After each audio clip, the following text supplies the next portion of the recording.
Good morning, traders and investors. My name is 𝗧𝗴𝗀 and I'm the Senior Strategist for WealthPress. Today is Friday. It is July 16th. Don't ask me where the month has gone because I have no idea. I'm still thinking we're in March and February of 2020 with the COVID breakdown. Time just flies away from me. Anyhow, it's my last day at Lake 𝗧𝗴𝗀𝗃 in beautiful New Hampshire. I'll be back in my office on Monday. But what do I always say? Let's get into it. Now, the market's going to open up in about an hour and 37-ish minutes. We're up a little bit. We're bouncing, but this is just randomness, not much. We lost quite a bit of market cap yesterday. So the markets are going to open up a little higher. But again, this is, anything below 75, 80 on the Dow is negative, up or down. That's just random trading action.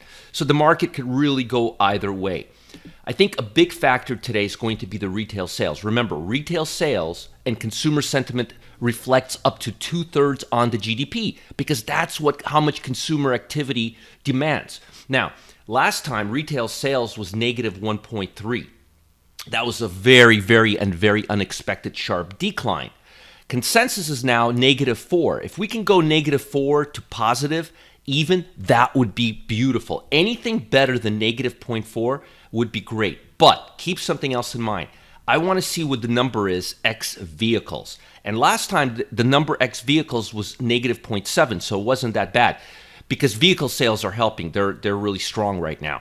So I also want to see what the number is X vehicles. And I'm hoping that the number is 0.5 positive or better. So again, retail sales, the overall number, negative 0.4 or better. X vehicles, 0.5 or better.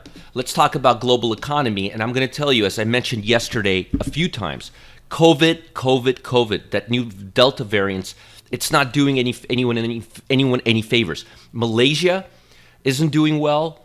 Everyone in Amsterdam, the Dutch government closing down.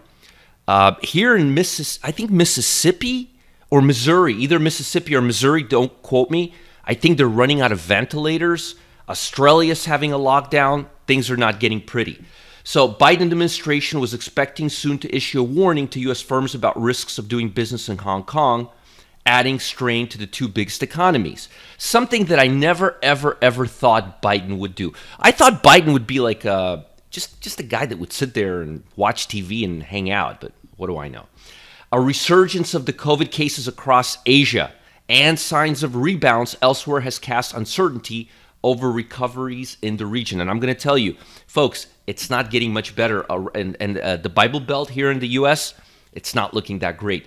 The relapse have led government to reimpose pandemic restrictions that will stifle business activity and slow a revival of travel. We've got Olympics, folks, in just a little while in Japan. Think about that for a minute. Tokyo's reported a 6-month high number of new cases Thursday, 1,308 just a week before the Olympic Games. Man, that's a cluster, you know what.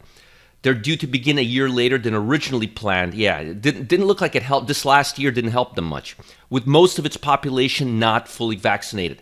Many in Japan worried that the Olympics will raise the risk of further outbreak. I'm worried of that too, at a time when the Delta variant is causing a flare-up. And they say that this Delta variant is like COVID on steroids. Many companies will begin reporting next week when earnings season gets into full swings. We do have financials reporting this week, and so far the numbers have been better than expected.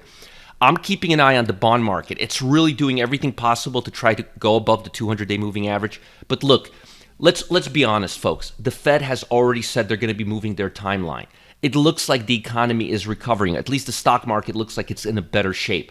The retail sales, the jobless numbers. So I doubt that bonds are going to go much higher, especially when they're saying they're going to cool off the pressure that's causing bonds to go higher as early as August or September. I don't think the bond market will go much higher than where it is right now. I think this is a shorting opportunity. If you have not shorted the bond market, this is a good chance to do so. It tends to stick around the 200-day moving average and then bounce back. And remember what I said, rates going higher or the amount of stimulus moving into the market, the amount of aid from the government is going to decline as we get deeper into the summer or earlier in the fall. So I would be selling bonds right now. And by the way, they're grossly overbought right now too. And the long-term trend is down, and I think they're going to revert back down and come down to the low level. Unless the COVID, the only thing that could prevent this, in my opinion, again, I don't have a crystal ball, is if COVID gets so bad that we're seeing what we saw in America a year ago. And I'm praying to God, literally, that does not happen. That would cause the Fed to say, no, we're going to keep buying bonds. The country needs it, and they would keep inflating it. But if the economy gets better, and if the cases don't get worse in the U.S., the bond market is not going to be going much higher. So I would be selling bonds, covered call on bonds, buying puts on bonds. The S&P, I showed you yesterday, the S&P is still just a few ticks away from all-time highs. But if you look at the equal weighted S&P, and that's what we're going to look at right now, you will see it looks very, very different. Look at that. This is what happens when you take all that market capitalization away from the S&P. This is what an equal weighted S&P looks like right now. And it's not all that bullish. It's rather flat, and it looks very much like the MDY, like the mid-cap 400, which is the SPY without those top 100 stocks.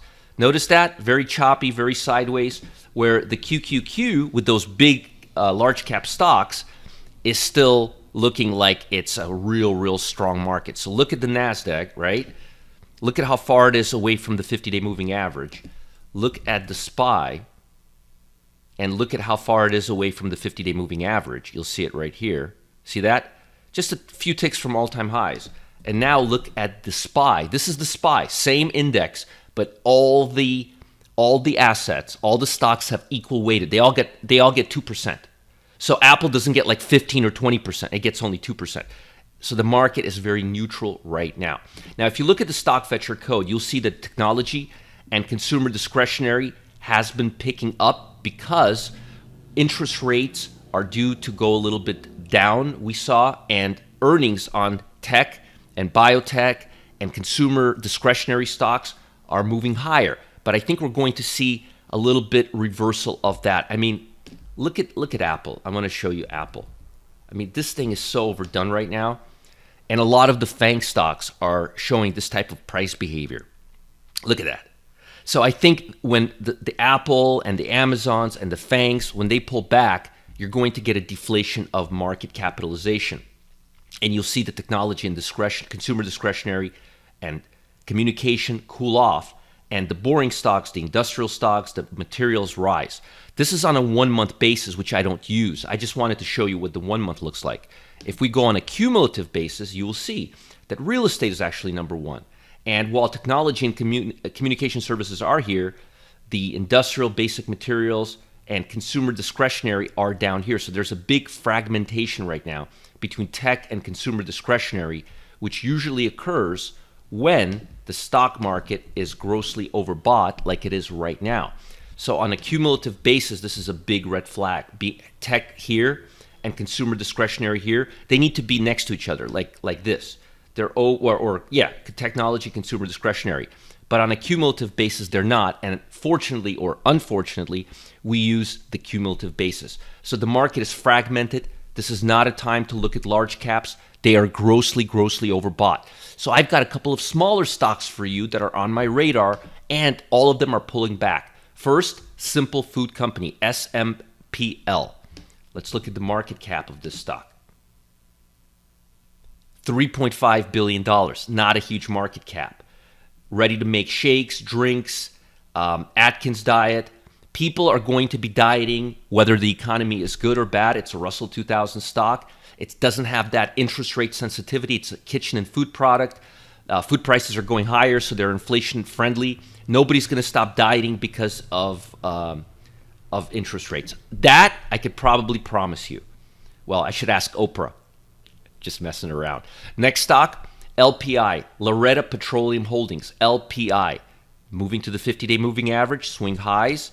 Let's look at the profile of the stock. Russell 2000, are you noticing a pattern? Smaller stocks. Market cap of only $1 billion. This is not a time for large market cap. How much did it perform over the last 12 months? Not much. Only 358% oil, natural gas. I'm very bullish on energies right now. Jeff, me, T-Buzz, we all think commodities like oil are going to go to 100. I don't want to put words in their mouth, but we've talked about it before. So LPI, Simple Foods, so far I'm in love. Next one, Sprout Social. Hasn't hit the 50-day moving average yet, but grossly. Look at this. RSI is at 1.7. Let's look at the company real quick. Russell 2000. Are you seeing a pattern? Only up 210% over the year. Social media listings and analytics. Right? Not too techy. A little techy. But what happens if COVID hits? What do people do when COVID hits? They hit those social media sites like there's no tomorrow. And last but not least, 𝗧𝗴𝗀𝗀, INOV. Sometimes it's just easier to say the ticker symbols. Hitting the 50-day moving average. Short-term 2-day RSI is oversold. I think I've been saying overbought, oversold. Hitting the 50-day moving average. Let's look at the profile of the stock. Only 5 million market cap, but still Russell 2000, 1-year return, 65%. What did they do? Technology company which provides cloud-based data analytics for healthcare sector. Healthcare is not going to go down if COVID hits us again. It's going to go up, right? So again, you've got Simple Foods, SMPL, almost hitting the 50-day, but nice little congestion, and RSI is down. You've got LPI hitting the 50-day, RSI is down off of swing highs. You got SPT, almost there, and you got INOV. I like these 4 stocks. They're Russell 2000 stocks, and they should give you some degree of safety in this type of market. Now, I got something important for you, something timely, something you need to pay attention to. One former hedge fund trader is pulling back the curtain on a new strategy that only requires the trader's attention right before the stock market closes, which means you don't have to sit there and look at stocks all day. Every single day, right around 3 o'clock Eastern time, an hour before the market closes, a market anomaly forces Wall Street to start bleeding cash, giving everyday traders, just like you, the opportunity to make consistent returns overnight. You're only holding trades overnight. No day trading, overnight.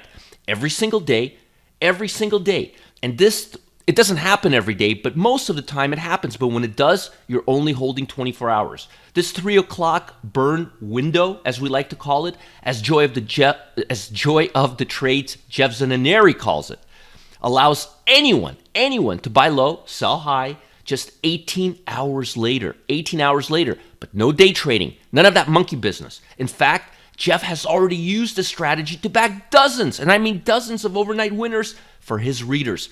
And he's just getting started. And now, just now, he's getting ready to reveal exactly why these massive profit opportunities are happening and how anyone can start taking advantage of them right away. And folks, I want you in on it. This is a hedge fund trader that you do not want to miss. Click on the link below to start capitalizing on these 18-hour explosions. They're sizzling hot. Jeff is sizzling hot. Get in on it right now. And make sure to like this video, subscribe to this channel if you're watching on YouTube, stay ahead of the market by being the first to be notified when I post a new video just like this. Most importantly, 𝗧𝗴𝗀𝗀𝗀𝗃𝗃𝗃𝗃𝗃𝗃𝗃𝗃𝗃𝗃𝗃 and have the best weekend ever. Bye.